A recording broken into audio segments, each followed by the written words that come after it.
And up first, we have Brad Johnson from Q2. He is the director in the Solutions Consulting Group. And Brad, go ahead and take it away. All right. Thanks a lot, Glenn. Hello, everyone. Thank you for taking time out of your day to join Western Bankers and their other vendors for this unique session. So it is a privilege to be able to present today. As mentioned, my name is Brad Johnson. I am a director within the Solutions Consulting team here at Q2, and I work specifically in the cloud lending division at Q2. And we have been very active with the PPP program over the past several months, or actually probably 2 months. It's been a unique time for not only the bankers, but also the vendors such as us. And what I'm going to do here today is just take a couple minutes and if I can get my screen here to advance, there we go. I'm going to talk about the Q2 Cloud Lending Paycheck Protection Program platform or solution. And obviously, given where we are at in the process, it is going to be focused on forgiveness.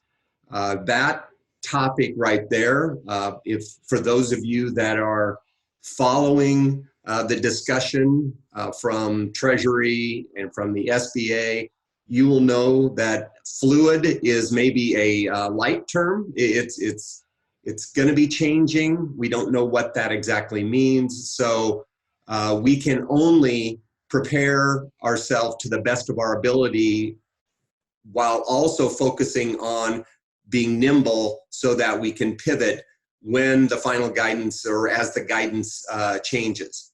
So just to give you a sense of kind of where we're at in the overall evolution of this. So the Q2 Cloud Lending platform does and did support the loan application process, the underwriting, and ultimately you're booking those loans. During that design stage, we're in March at this point in time, we also understood that forgiveness was going to be a key piece of this, but we didn't know exactly what that meant. And now we are there and we have designed a solution and implemented a solution. We actually are putting our first couple of banks on it this week. And that is going to be the focus of the discussion.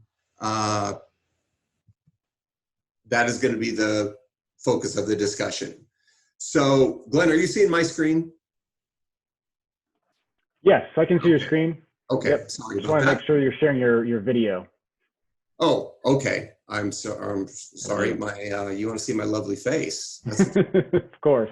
I can do that. All right. Okay. So we're going to be focusing on the forgiveness discussion here. Now, Q2 and cloud lending took a unique approach to this. Our feeling was that most vendors were going to be focused on kind of the end game, which was, the gathering of the documentation, the capturing of the attestations from the borrower, calculating the forgiveness. So that's there on the right. We felt that it was going to be very important for bankers to engage with borrowers during the forgiveness process. And we felt that by encouraging and working with your borrowers during the forgiveness process and kind of monitoring the usage and providing coaching and feedback during that forgiveness time frame, that the end result, which is forgiveness, the desired result, which is forgiveness, would be better achieved or more at a higher percentage. So we have come up with a process for that. Now, starting off, and you see the circle that came in here. We understand that many financial institutions use either another platform for the application process, or many community banks use what we call brute force. They just manned up and they put every available employee on it, and they just did a phenomenal job in handling the SBA applications. So they're not in the cloud lending platform.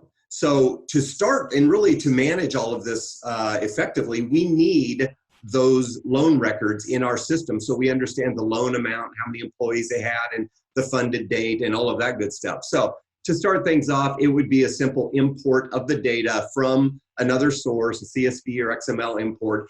I state that up front. I'm not going to revisit it anymore, but just understand there would be a data import.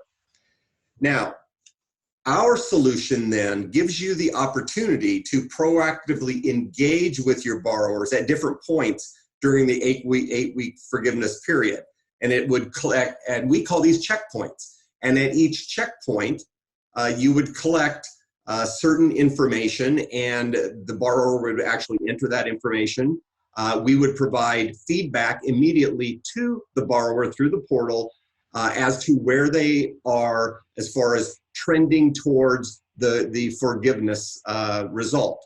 So, for example, at the 4-week period, you collect payroll data, information on utilities and other expenditures regarding the loan. And at that point, are they about 50% of where they need to be or not? And we would provide immediate feedback.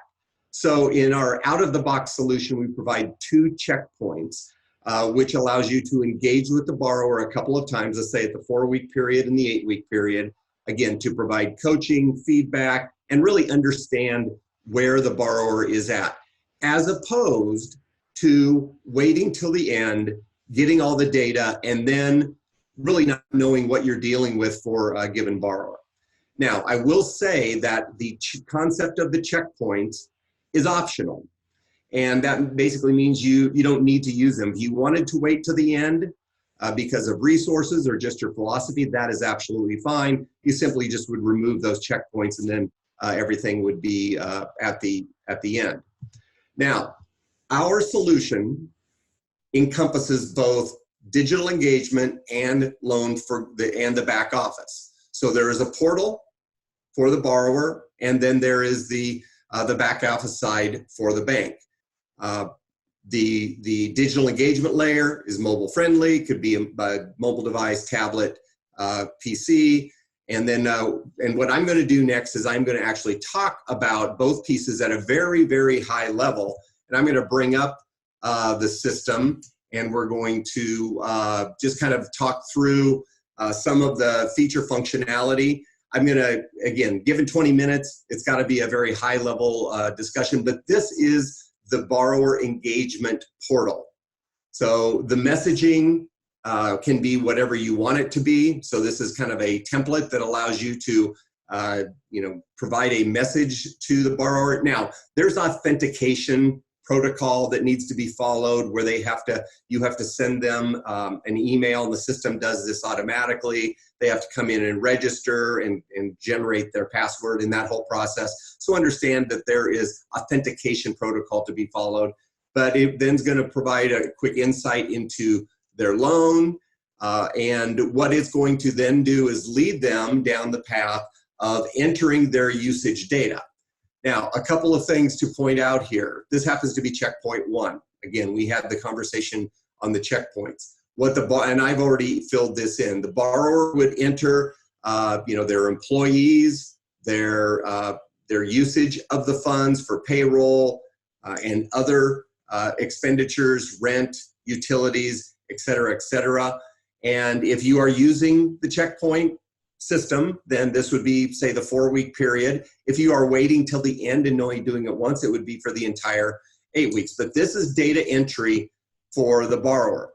Now, what we do immediately, and I want to point your attention to the right-hand side to the messages, is we provide feedback immediately on where the borrower is at this point in time. And let's assume it's a 4-week period, you are using the checkpoint system. And we're simply saying, hey, your payroll usage needs to increase because you are not trending to meet the 75% rule. And so we can provide some real-time prompts or messages back to the borrower based on the data that they enter. So, and that is just encouraging them and educating them so that there's no surprises at the end. I'm going to move over to the Documents tab, and here's kind of the scenario with documents. the bank is able to define the documentation that you want or are requiring from the borrower. The document list is right here. The borrower would simply upload those documents. They are integrated right into the back office system where you can review them. So it's a simple document upload process. Analytics, our system also provides just a graphical representation of where that borrower is at with regards to the usage of the funds. So this is a graphical representation of what the borrower entered on that first screen. So that's a quick snapshot of the borrower portal. All of that information is integrated into the back office platform, which is where the financial institution will manage the entire adjudication process, will calculate the forgiveness, will review the documents, so on and so forth. And that is what you're looking at right here. So a quick snapshot here, this is the main dashboard for a given loan.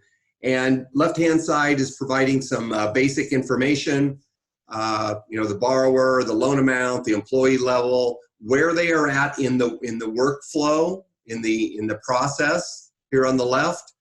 And then I want to go to the middle. And you remember the alerts that I just showed you in the portal, where we were providing those alerts to the borrower, kind of giving them an idea of where they are at as far as the trending to forgiveness. We provide the same alerts, transparency. So this is for the back office staff to be able to view and understand. It might, depending upon resources, maybe you would, maybe you reach out to them, maybe you do not. But if somebody is not trending correctly, I will also say that the system provides the ability for the internal bank user to enter the data for the borrower. So maybe a borrower is not savvy digitally, and they don't want to go to the portal and enter the information. They want to just give it to you. So I, at the bank, could actually enter that into this system as well. So just understand that. I have the ability to view the documents. We talked about document management and the ability for that we can present the document list to the borrower. They can upload the documents. Here's the document list. Here's the, a document that has been uploaded. I can come in, I can view that. I can come in here and then, approve it or reject it, type in a message as to why I'm rejecting it if I am doing that. So true document compliance, if you will, is available with this. We also provide the ability for, just one moment here, the ability for you to manage the workflow, task management. So let me bring that up very quickly. What steps, what tasks need to be completed in order to advance this to the stage of forgiveness? So here's checkpoint one. Once the borrower has submitted the information, you can come in here, you can review it, review the documents, verify the information at least visually. You can save that, and then you can advance it to the next stage, checkpoint two. Now, you may not advance it to the next stage until week 8. And what that would do is it would notify the borrower, hey, come in, enter your next stage criteria, which would be your week 4 to 8 criteria, and then they would go back to the portal and do that. Once you have verified that, then it's in the forgiveness stage, and then the borrower can, once you've advanced it past that, the borrower can actually request forgiveness. A document can go out to them automatically that summarizes their scenario, all the attestations that they would have done in that forgiveness application, and a DocuSign that would be e-signed and received back. One last thing that I want to point out is the forgiveness summary document. Here's the quick thought on this.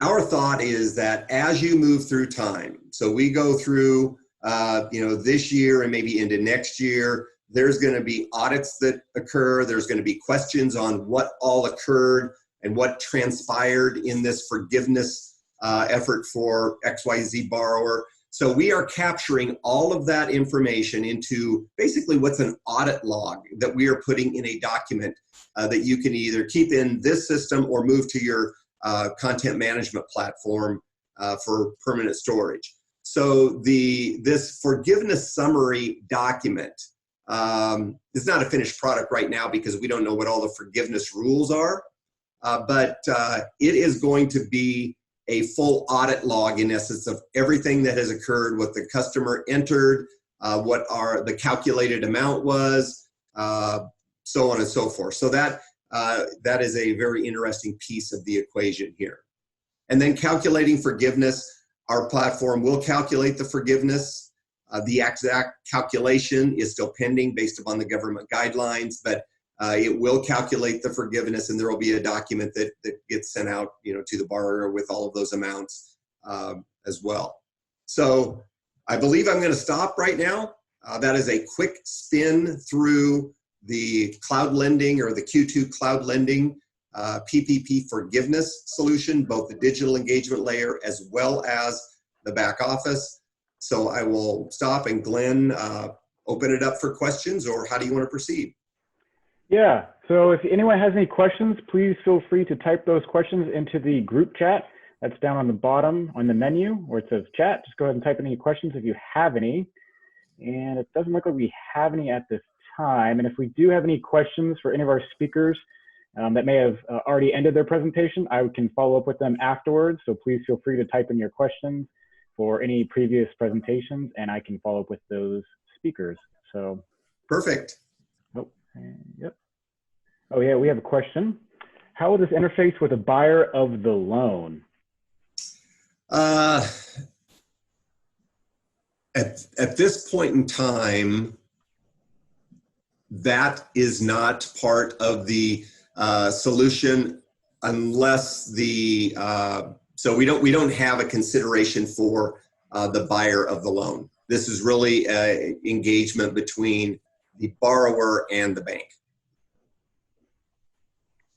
Okay, great. Let's see, make sure we don't have any others. Okay, all right, that's all we have. Okay, thank you very much. Thank you very much. Thank you very much, Brad. Appreciate it. Thanks for joining us today. Bye-bye. All right, thank you. Bye-bye.